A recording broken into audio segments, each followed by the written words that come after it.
I think I'm saying that we struggle all our lives to answer it. But it's the struggle that is important. That's what helps us to define our place in the universe.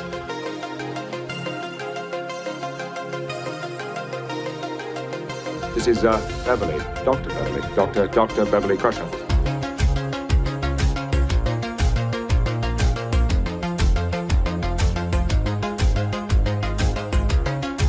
Look where we are. Here, all of us, in this moment. So let's do what we spent our entire lives learning to be great at.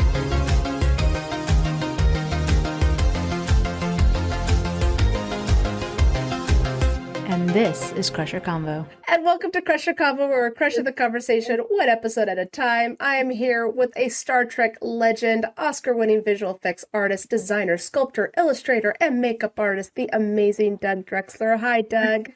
Hey there. Hi, everybody. It's great to be here. It is a pleasure to have you. I love Gates McFadden.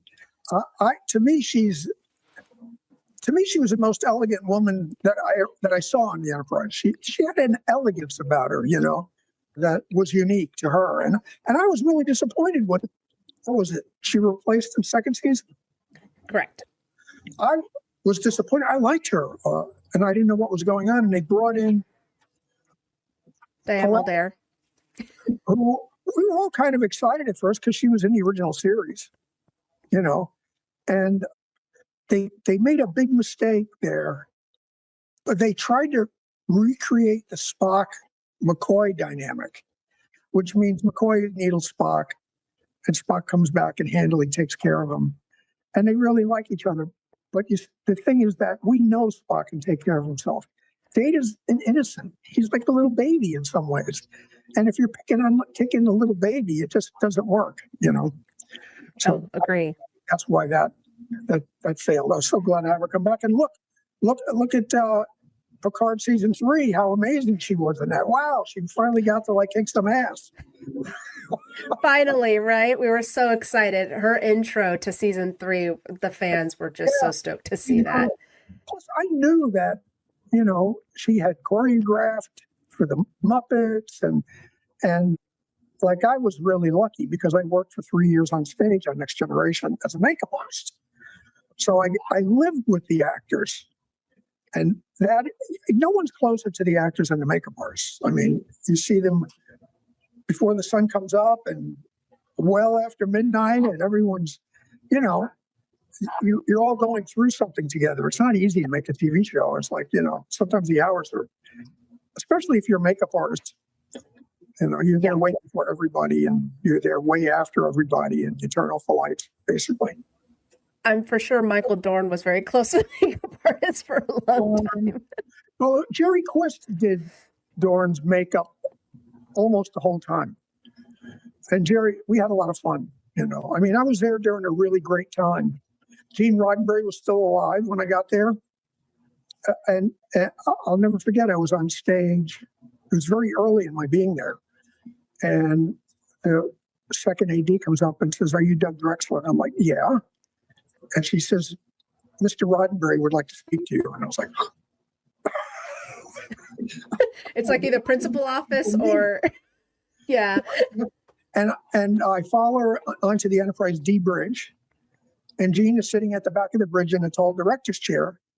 And he breaks into a broad smile. And he just wanted to tell me what a great job we did on Dick Tracy doing the makeup. Nice. Holy cow. Producers usually, they don't want to compliment you. They don't want you to get a big idea about yourself, It's just expected that you did a good job. I'm not going to congratulate you for it. You were supposed to do a good job. You know what I mean? Exactly. I totally get that. Really touched that, And then I had other instances with Gene. But to me, it's Gene's voice is what really makes Star Trek special. I think it was maintained pretty well, through the Berman years, which to me are still the Roddenberry years because they started with Gene, Berman did a good job. He took a lot of crap while the shows were on the air. But if you look now, you see that he respected, Mike continued to write notes on technology and they were welcome. And,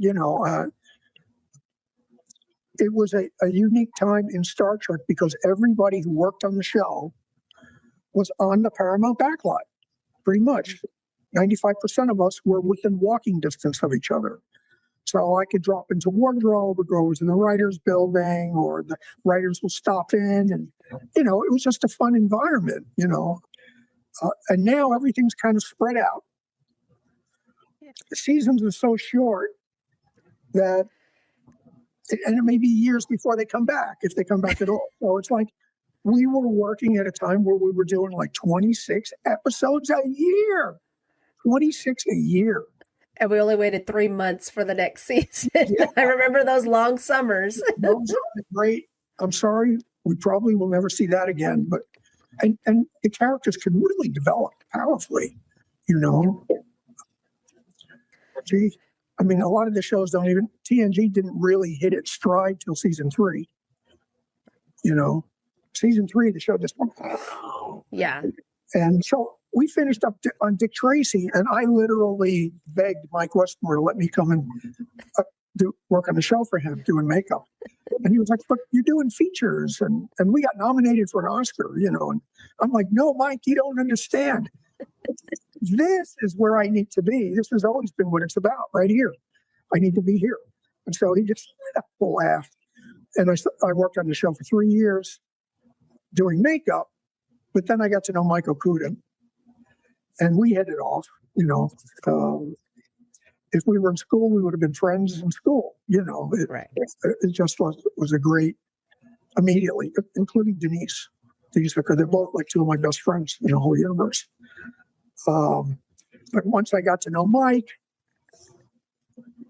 is there any way for a guy like me to see? That's the thing. If you're on a TV show, like, where everyone's together for like a couple of decades, you can slide sideways into another department. They're happy to have you if they've got room, because they've known you, you're proven. Yeah.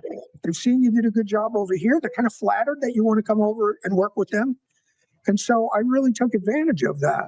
I went from makeup to graphics to visual effects to conceptual artist, and it was welcome, which is really fantastic. My dream place to be. I was a big Next Gen fan before I got there. I wasn't there for the first 2 seasons. So there were some good episodes in the first 2 seasons. There's some clunkers too, but they were like finding their legs. Right. That's why when you only have 10 episodes a season, it's really hard. Oh, for sure. I mean, Academy just ended, and I was all like, as much as they did their best with character development, it's hard to do that with only 10 episodes and not having those little, they'll try and do fillers, but it just feels like out of place.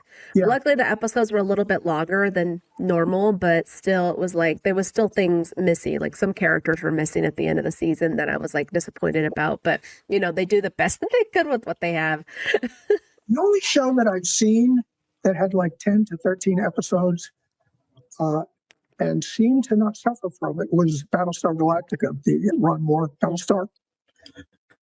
That show just was fully formed when it happened. It was like it hit the ground running. It was really remarkable. You've seen it, right? I have not yet. I can tell by your face. You know what? I'm getting there because, I'm still working on Star Trek, obviously, but Battlestar is on the list. I'll pay you $50 if you watch the mini series. Watch the mini series. It's actually more connected to Star Trek than it is to Battlestar Galactica in the types of storytelling, the characters. And of course, Ron Moore and some of the other writers, Next Generation and Deep Space Nine, were on the show. And then in visual effects, I was there, Gary was there. There were Star Trek people who brought that. Well, Ron brought the sensibility. Right. It's an amazing show, absolutely amazing. And those actors, and don't get me wrong, I love, our Star Trek actors too. But they really did something amazing. When I got to go and do visual effects on that, see, I was on Enterprise. And Gary Hutzel, who used to be a visual effects supervisor on Next Gen and Deep Space Nine, we were great friends, and he knew I was fooling around with CG, and he was trying to get me to leave the show to come work on Galactica right away. And I couldn't do it. I'm like, Gary, this show could go 7 years. Galactica may only go for, a miniseries. But then we knew we were in trouble on Enterprise. You're in trouble when somebody comes in that you never saw before with a tape measure and starts measuring the room. You're like, uh-oh. That's not good. That's not a good sign at all. Yeah, Oh, then we found no. out that we were canceled on the internet. They didn't tell us. I heard and that. I was driving home thinking, man, I worked for so long, I'll probably never work again. And when I got home, Dorothy answers the door and she says, Gary Hudson left a message. And Gary heard and called immediately to ask me to come. All right. Yeah. And I was Come like, on over. he's going to ask me to come. And I've been watching it. I became quite the fan while I was on Enterprise. And I have to admit that while I was on Star Trek, I didn't want to see anybody else's space show. It's like, that's what we do, So is it safe to say you're not a Star Wars fan? No, not really. I'm really not. That's okay. I love the first and second movie. Mm-hmm. But for me, there just wasn't enough there. It's just, I love that Star Trek was introspective and asked questions about who are we? I like that stuff. That to me, that really appealed to me. Plus, it connected to, it presented itself as our future. Right. And the idea that we're going to grow into maturity and survive and be what we should be. Well, I mean, the one thing about Star Wars is that's why it was so good as movies, because it was a space opera, right? It's telling a story about fictional things like the Force and Jedis and things. While Star Trek was a TV show, and like you said, it represented what we could be in the future. Should have aspiration, not just entertainment. Aspiration. Exactly. Now, I'm curious though, I know you said you're from New York. Okay. So I kind of wanted to go back to when you were younger, and I wanted to know, what did you want to be when you grew up? Did you want to be an artist, or was there something else that you? Oh no, sure. I wanted to be an artist. I mean, I started like every little kid with comic books, and I was when I was like 4 years old, I had like Superman and Batman and stuff like that. And then even at about the age of 5, I realized that these characters were silly. I knew that at 5 years old, It was when I started getting into, Stan Lee was just coming into his own at Marvel in the early 60s. And he and Jack Kirby were doing something that no one else had done before. Back then, it was superheroes with problems. That's how the media, if they did an article on it, they say superheroes with problems. They were superheroes that were more human. They had money problems. The landlord was going to evict them. You never saw that with Batman. Batman was never being evicted. So it was unique. Plus, Stan told a great story. Jack Kirby, the artist, was a great idea guy and can lay out a story. With Stan, he and Stan spoke for 15 or 20 minutes, and Jack would go lay the story out, and Stan would come back and write all the dialogue. And it was an amazing way to do it. And so I got hooked on that stuff, and I was a huge Jack Kirby fan.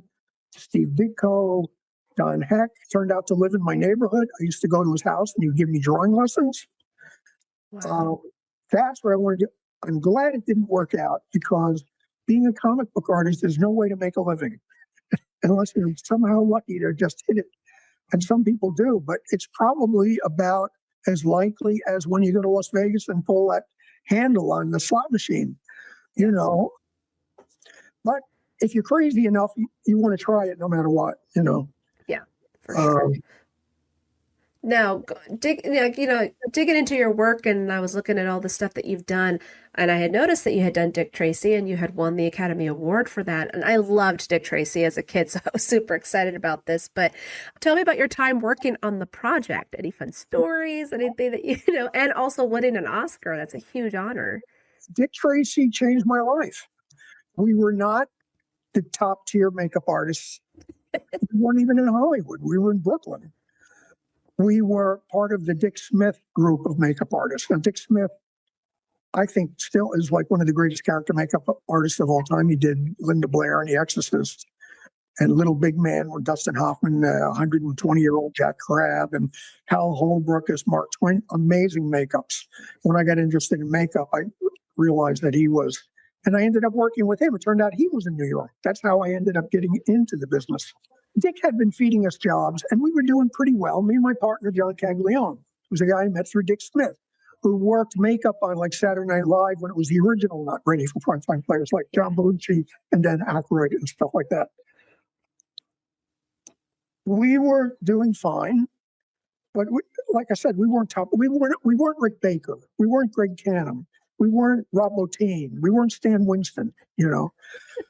And over the years, John and I had worked on films with a couple of people who went on to be important to Warren Beatty.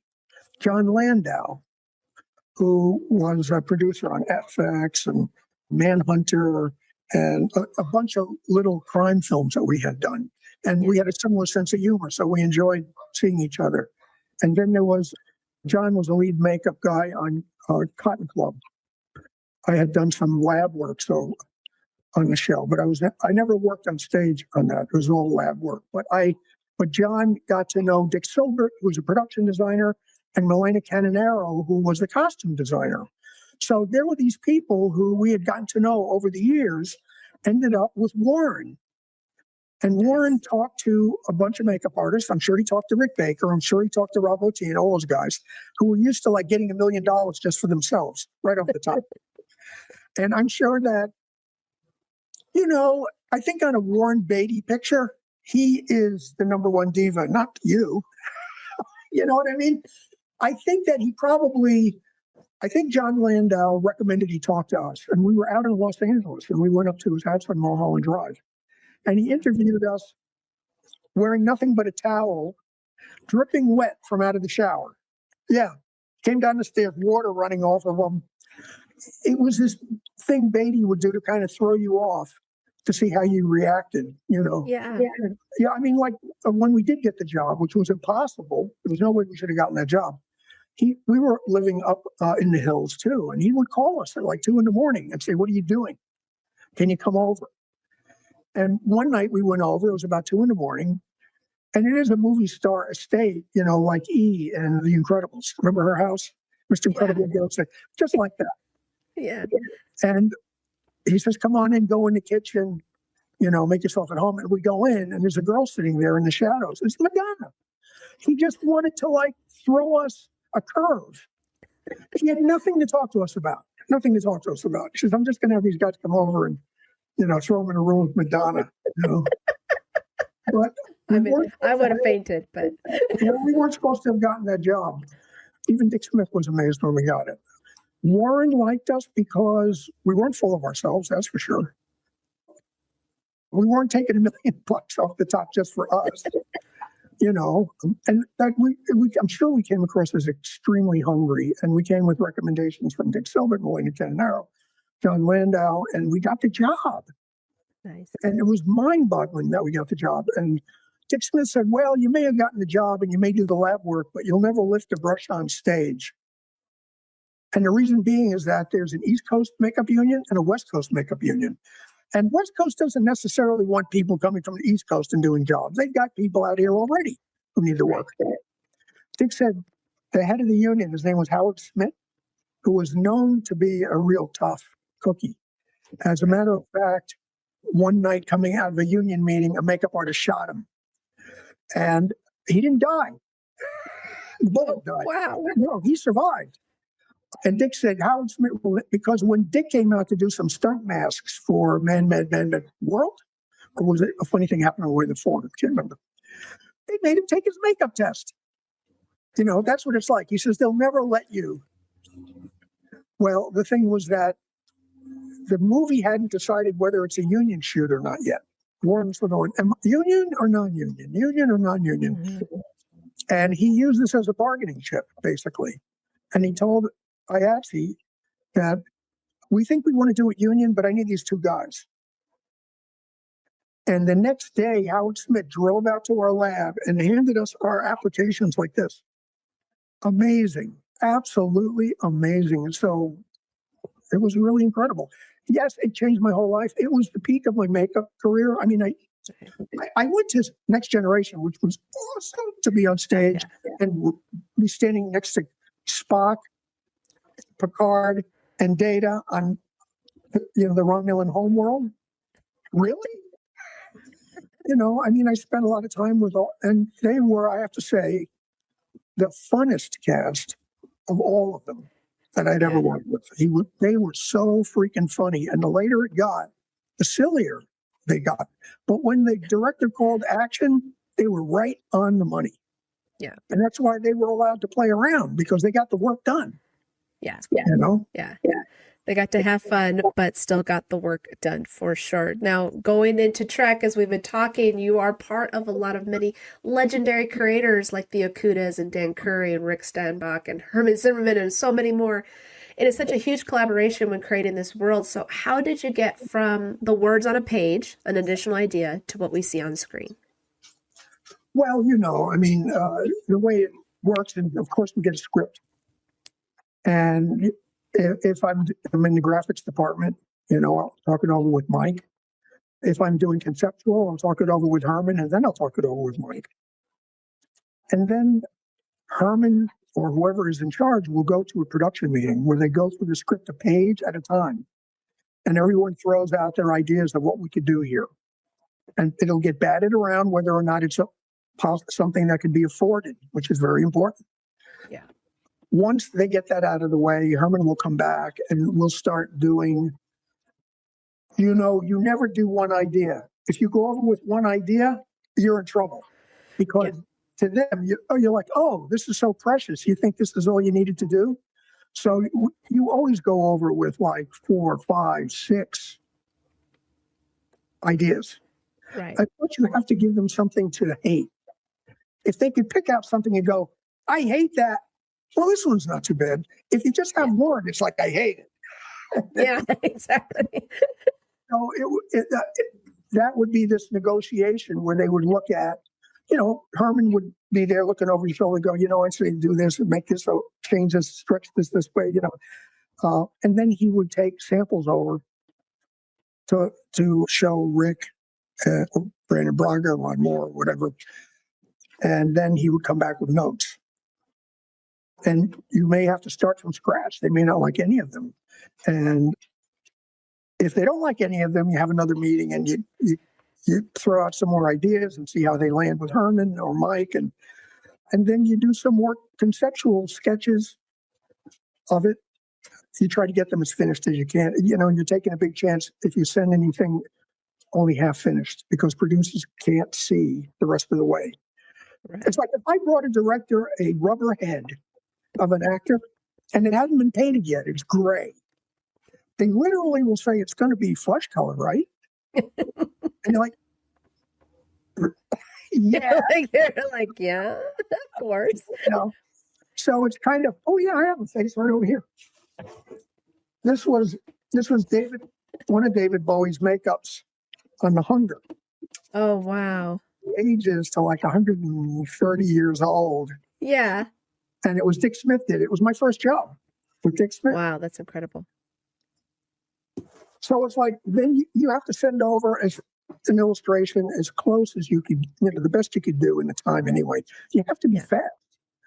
And then it'll go over, and then they may pick one, or they may pick two and say, give me something between these two. And this is the way it works. I mean, it's not like you just get to do anything you want. Yeah. Of course, there's going to be a lot of you in everything that you do, because, you're working every bit of it. But you're there to focus their vision of what it should be. And, sometimes you have situations where the producers are very open to ideas. There are some that aren't open to ideas. They want to have the idea. I thought that Berman was pretty good. I thought that Ron Moore and David Icke on Battlestar Galactica were amazing. We could plan out whole sequences of, space battles and stuff with like almost no notes. Very few notes did we ever get. It was, they even let us cut our own shots into the show. Oh, nice. Which because we had an editor down the hall. If I did a shot for something or a couple of shots, I'd run them down to our editor and he would pop them in and I could watch and see how it plays. And if it doesn't play right, I could run down the hall and do another version of it and bring it back. And this is all in the same day, you know. Yeah. That's, you know, it's exciting. It's kind of a sport in a way, you know. Sounds like it. It's a sprint at times too. You know, it really is. It's kind of exciting because you'll do things when you're scared. You'll think up things when you're scared that you never would think up when you're calm. There's that desperation, the stank of desperation that brings out, you know. Now, was there a design though that you had loved that they didn't use that you were like, I wish they used this? Yeah, I guess so. But you know, I learned a long time ago that you're never married to any design. You know, I mean, Mike and I. So when it doesn't get picked, you just like go on to the next thing. That's the job. You know, you knew the job was dangerous when you took it. If you're going to be a diva, you're not going to go very far. Divas don't do well unless they're super divas who, you know, are commanding lots of money and stuff like that. Now, with your makeup creations, you know, that you've done over the years, how different is it now compared to what it was like in the 90s? Well, I mean, the effects. Prosthetic makeup hadn't changed that much. The technology got a little more refined. It was really about who the artist was. Then in the last like 15 years or so, new materials started coming in, like, you know, silicones that light could diffuse through. Because a regular makeup was paint, the light just hits it. So you'd have to paint in details to give the idea that it had depth, like jelly, you know. They were coming out with new materials, which was really after me, but I've seen it, where, like, if there was a light behind someone, you would see the red through the ears. You know what I mean? The light would hit it and diffuse out a little bit. And it's amazingly realistic. The thing is that computers and AI and CG have replaced so many. I mean, for instance, the last show I was on was season 2 of 10, you know, Seth MacFarlane thing. And there's a scene where Bill Clinton stops at a Dunkin' Donuts and gets into it with John's father. They tried prosthetics and they tried just typical CG where you tack a face on. And Seth said it was terrifying. It was like you didn't think about, you forgot the idea that it was Bill Clinton coming into the Dunkin' Donuts. It was more about the way his face was, you know, wrinkling and stuff. I mean, makeup is very, very tricky. And so they did AI. Seth played the character, and they used AI to put young Bill Clinton's face on. And you just totally believe it's Bill Clinton. Yeah, that's so crazy. He says, yeah, I don't want to see anybody lose their job, but it's all about creating something that isn't distracting and actually works for the scene. Yeah. And the AI Bill Clinton worked amazingly. I mean, absolutely amazingly. You know, we've seen Bill Clintons and stuff on shows like Saturday Night Live, and they look vaguely like those characters, which is all it needs to be, you know. But if you're doing a character that absolutely has to be Hal Holbrook as Mark Twain, or, you know, you have to be really careful. It's very difficult, very difficult. But I believe that, unfortunately, makeup as we knew it is becoming a thing of the past. I mean, nobody does big monsters as, you know, puppets anymore. You know, I mean, no one wants to do that because it's too difficult to make it work. Yeah. You know, it's tricky, really tricky. Now, you, along with others, were called back to help with Star Trek Picard. And so how was it to relive those moments and be with the old crew again? Well, you know, season 3 of Picard is Next Generation coming full circle. Yeah. And it isn't just in front of the camera, it's behind the camera too. Yeah. And the thing was that we had Terry Matalas as the showrunner, which is absolutely mind-boggling because he was practically a kid, but hang out in the art department. Because we were all kind of the same. We were kind of geeky fans. He was too. And he knew the work and the thought that we put into the ships to make them real. You know, a good Federation starship is not a science fiction design. You know, it's an experiment in aircraft logic. And if you don't make it like that, it tends to come across as sci-fi. And Star Trek technology has always been something that attracted scientists, fans of JPL, fans of Kennedy Space Center. They like these stuff where they can tell that someone actually read up on it, or, you know, I mean, when they did the original ship, they had people from the Rand Corporation that they were passing notes back and forth on, you know. No, I had been talking to this guy on Facebook through Messenger, Dave, and he was a geeky fan like me. And you know how it is with when you run into people who are really, really crazy fans. You've got the shared experience, the shared childhood, and especially if the continuity holds together, which it doesn't so much anymore. You know, you can have an amazing conversation and know you're all on the same page, you know. I think one of the things is that was amazing about why like season 3 particularly was so good is that because it was made by fans. Like you guys understood the assignment, right? So well, it was like I said, I had this guy Dave talking to me on Facebook Messenger, and he sent me a picture of himself wearing one of those, you know, what they call the maroon, marched up maroon suits from the movies. And I thought that was, you know, great. And he says, by the way, I'm the new production designer. I forgot, like the sound of a needle being dragged across vinyl. What? Would you say that again, please? He was the new production designer, and he's a big Star Trek geek. And he said, you know, I've always wanted to work on Star Trek. He says, but what I really wanted was to work on Star Trek with you guys. And he had already talked to Mike and Denise, John Eves. We got Jeff Mendel, graphics. I mean, I have footage of when they were doing the D Bridge, you know, we came up regularly to take a look at it and see if it still felt and tasted proper. I had a complete set of plans in the garage that I had saved way back then. You know, when Enterprise ended, I took a set of those with me. One time we came over and Jonathan heard that we were on the set, and he came running over. Liz Klikowski, the art director, said that he sprinted when he heard we were over there. You know, it was like a part of our, you know, we all knew it was special. And like I said, at that time, it was a unit where everybody was within a few blocks of each other. So everybody knew everybody. It was a very personal time to work on a TV show, you know, very deep connections. I mean, anyway, it was an incredible experience for all of us. We were all totally, I'll never forget this. I thought they were going to ask me to do graphics. And I was like, I didn't want to do ships because I love ships. But when you're doing a ship, they're really looking at it really close. And you're doing it again, and you're doing it again, and you're doing it again.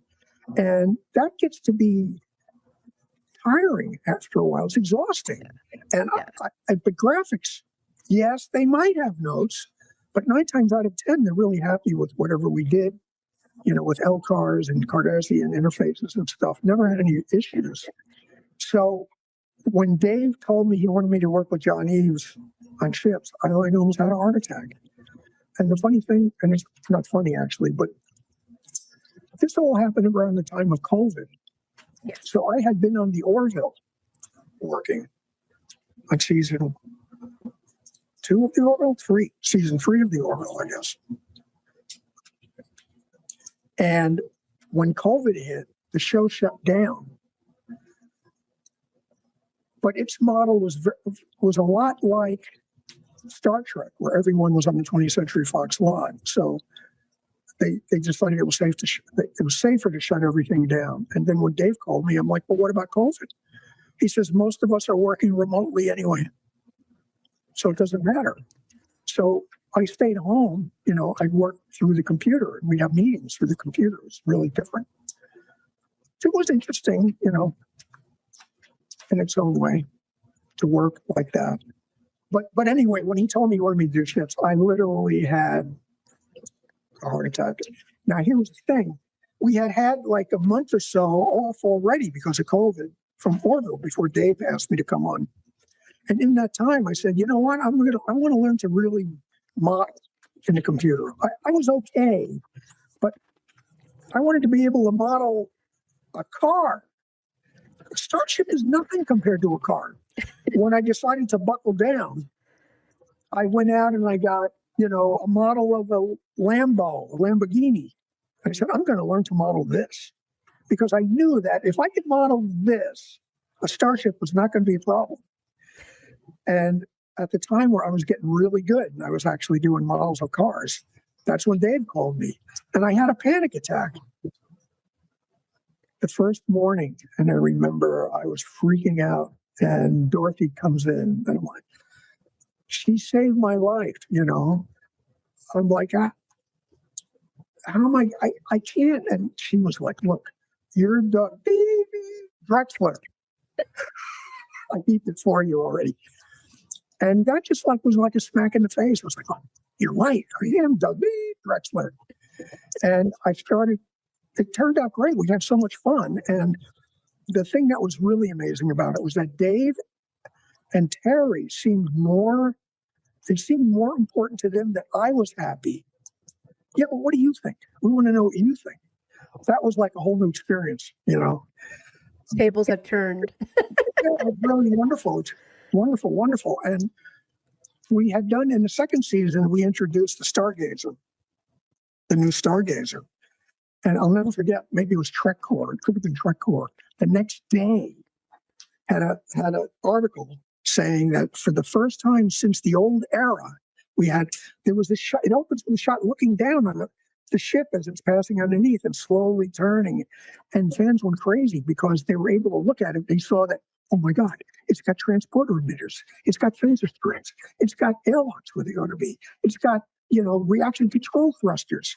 For the last, decades or so, that sometimes you had that and sometimes you didn't, Yeah. You have to have someone who really understands to even think that that's an important thing.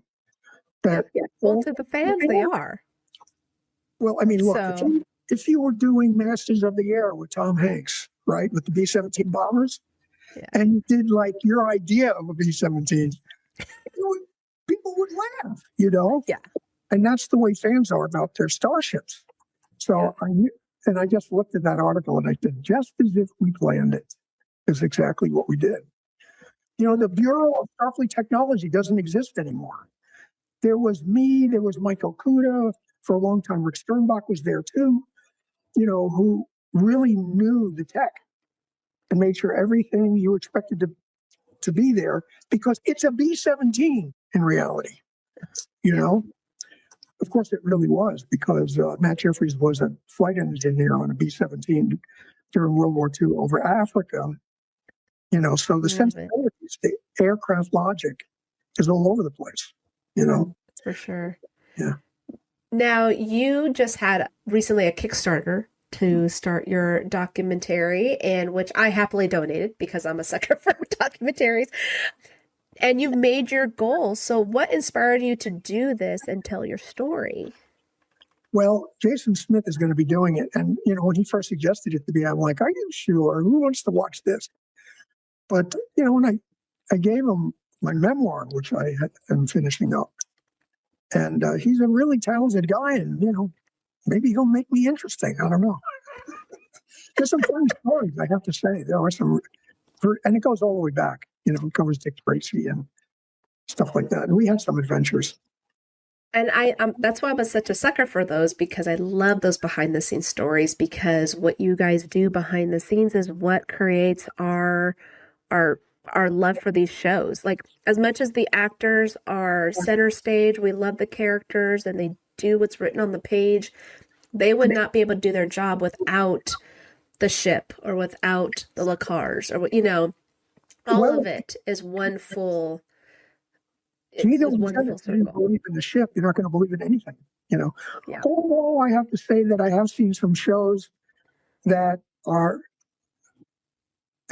goofy, but I still fall for them sometimes. It's like Red Dwarf. You ever watch Red Dwarf? The British. No, I haven't. Oh my God. the first couple of seasons, they don't find their legs for the first few seasons, but by the third or fourth season, the show is brilliant. It's just genius. As a matter of fact, there was a character called Arnold Rimmer in it, a very pompous guy, and he had his own salute that would start from here and come up like this and come up and then, and Patrick Stewart was doing a special for the BBC about Red Dwarf, because it's very big in England. And at the end of it, they want him to do the salute. Patrick's probably like, what am I doing? And I got a call in the art department one day from the producer's office. Wendy Noose's office called and said, and the voice just out of nowhere says, you're a Red Dwarf fan? I'm like, yeah, how do you know that? Do you know how to do the river salute? Yeah, can you come over here right now? And I had to go Patrick needs you. Patrick Stewart standing there, and they explained to me I have to teach the captain how to do the rimmer salute. And it was hilarious because he couldn't get loose enough, And I literally had to get behind him, put my arms around him from behind, take his arm and go, let it go, let it go, let it go. And it was crazy. Here I am, I'm teaching. Go on the internet and type in, rimmer salute, you'll see. But it was hilarious. I couldn't believe it. I have had some fun, I have to say. That's so great. Now, I wanted to do some fun rapid fire questions that I'm calling crushing questions. Okay. Instead of burning questions, they're crushing questions. So it's 5 quick questions, and you just tell me, the first thing that comes to mind. Now, first one, who did you look up to growing up? Who did I look up to? Yeah. They were mostly writers and artists.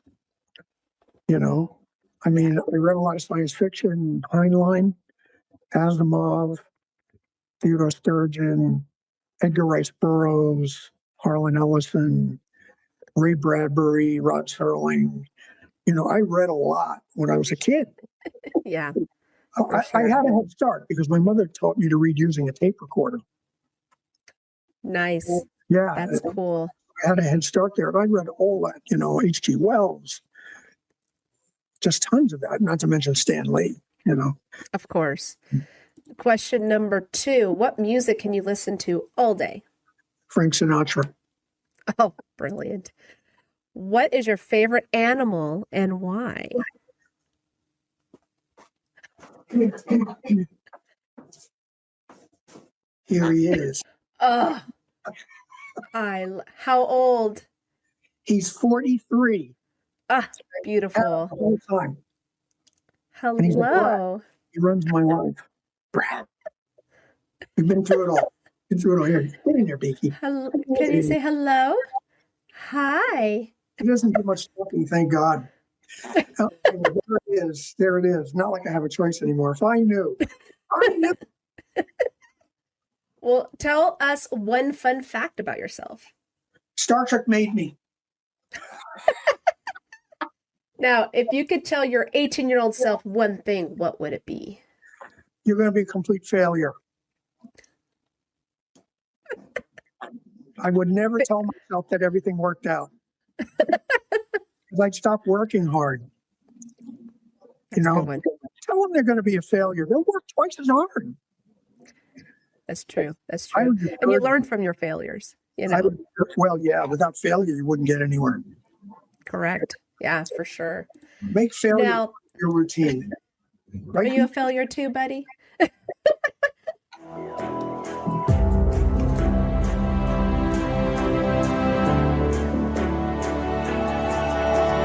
Any for your thoughts?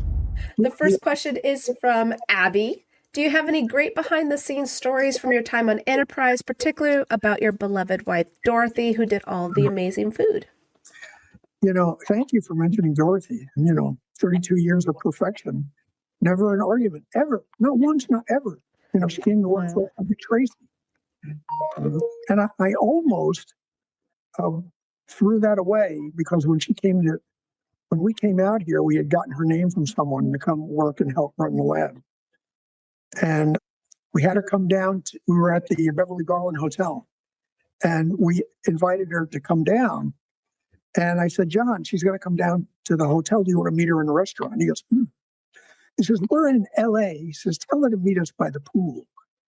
We'll take a meeting by the pool. And we thought that was hilarious. And so we're by the pool. Actually, Dorothy wrote this whole thing out herself from her point of view. And I just remember when she came in, and it was like, the summertime in California. And for Dorothy, it was like, it's hard enough keeping yourself together when you go for an interview for a job you really, really, really want. But when it's in the Southern California sun, keeping yourself together is you're going to melt, But when she came in the pool area, I'll just never forget it. I knew it was her instantly, just by the way she walked and the power that she conveyed and stuff like that. And she was perfect. Her hair was perfect. Her makeup was perfect. Her posture was perfect. Her whole outfit was great. And I remember saying to John, forget it. She belongs in a glass tower somewhere, not with us. Come on, dirty makeup lab. And John said, hey, let's give her a shot. And that changed my life, Dorothy. But, she's a very rare person in that she loved to cook. She loved to cook. And she, it was like living in a 4-star hotel with her. I mean, she'd make me meals every day that were, not Stouffer's, I'll tell you that. No PB&J sandwiches. Oh, man, I'm telling you, she was incredible. And she wanted to satisfy me, She was amazing. And Bing, see, the thing about Enterprise is that we weren't going to have turbo lift conversations anymore. Right. Turbo lifts are for plot exposition. Instead, they decided to do something they used to do on Bonanza, where they would have breakfast every morning and sit around a table and discuss what's going on. And Craig Binkley, Bink, was adorable. He, for the first time, maybe not the first time, but one of the few times on Star Trek where they needed a regular food stylist to create the food. It had to be good because people were actually going to eat it, and he was having the worst time. And he's telling me one day, and I'm watching this happen, that these people are not showing up on time. They don't get the concept of, flaming testicles, So I'm watching this happen, and I know that Dorothy can do this, but I'm going to wait till he is completely desperate. And I waited until he was really like losing his mind. And I said, Bink, have I got the girl for you? And I put them together, and they were just like Fred and Ethel, I mean, it was amazing. They loved each other. And that's what we love, Dorothy, because she had a sense of humor, and she could get in there and kick ass along with the guys. I mean, there's no guy who could, if she has to work in a pirate ship, which Set can be sometimes, could be like a pirate ship. You have to have a tough ego. You can't be a, crybaby, and she was, I already knew that she had that nailed because she worked with us for so long, Yeah. So the cast loved it when they saw that she was on stage because they loved her food. And especially, what's his name? Malcolm. Oh, shoot. Malcolm. Dominic. Dominic, yeah. Yes. He's from England, so, fancy food is like so strange to him. And he would scarf it up. They would do scene after scene, and he would just like inhale food. I even have a blooper where he just doesn't even do his line because he's so busy sucking up the food. And you could hear the vacuum of the food being sucked in. And Charlie Russo, who was the lead prop guy, finally says to Dorothy, okay, look, bring him a plate to his trailer before the set to try to slow him down, which is what they did. And they just, it was always, plus the other thing is anything left over would come to the art department and we would get it. When Dorothy came to stage, he always brought a box of brownies for Mike Westmore, who loved, she used the exclusive chocolate and stuff like that. And you'd see Mike walking around the back lot with the box under his arm. He wouldn't even leave it in his office. He'd walk around with a box of brownies. Right, Beak? That's awesome. Now, Chris says, how do the details of design develop the story? Well, I mean, you're world building, you know, and you have to believe if you're showing an alien culture, you're trying to, for instance, the Bajorans tended to use oval shapes and whirlpool shapes, which was caused by the influence of the wormhole. It figures into all the designs.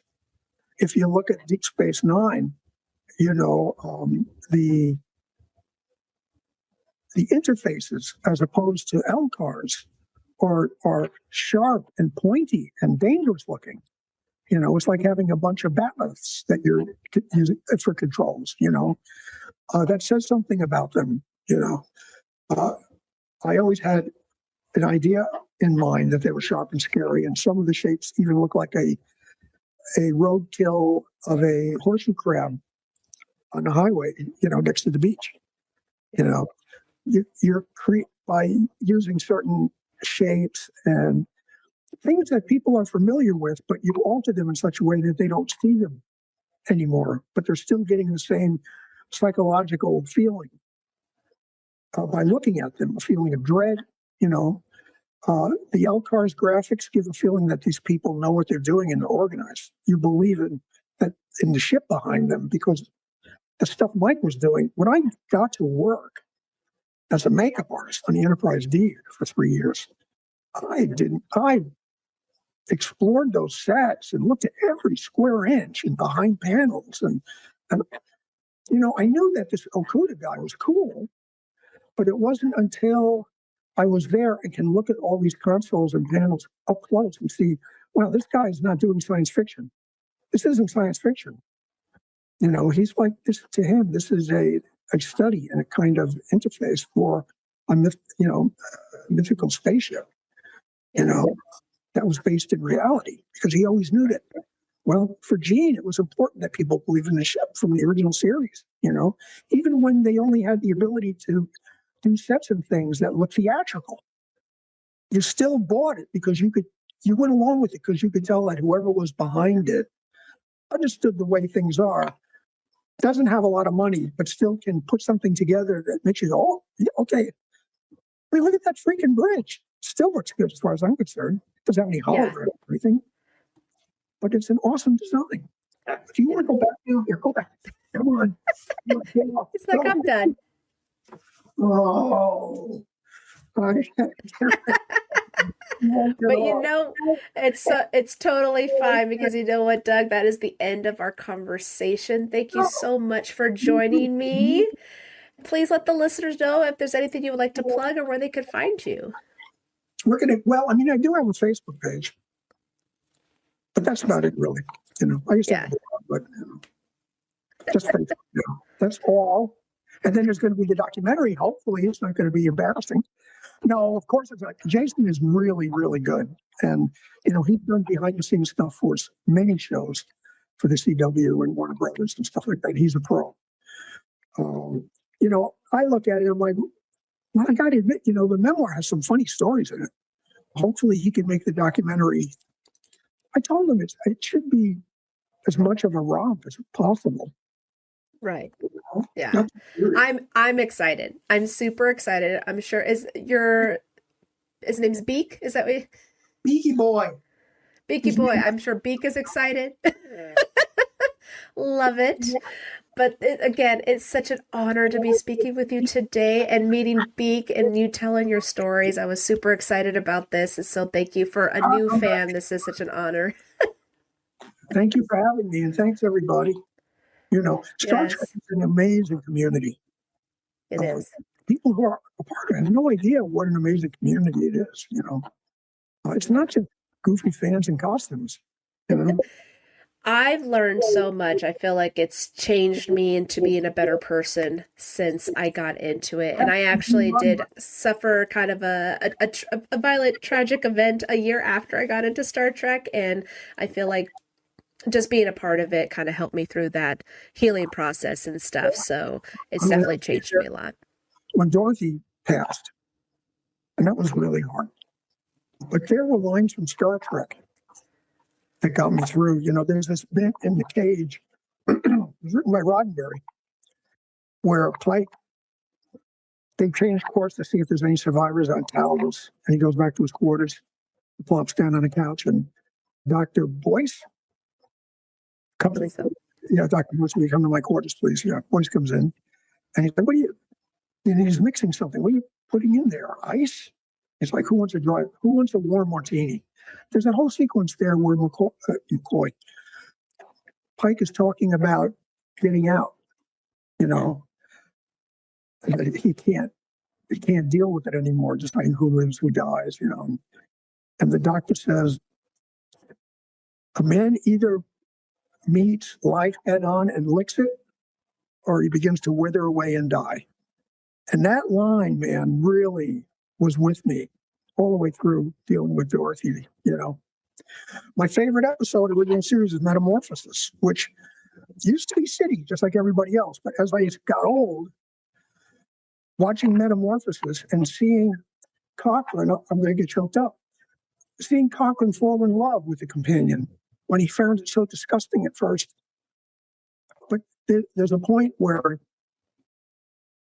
there's a little speech at the end where Spock says, you'll continue to age now and die.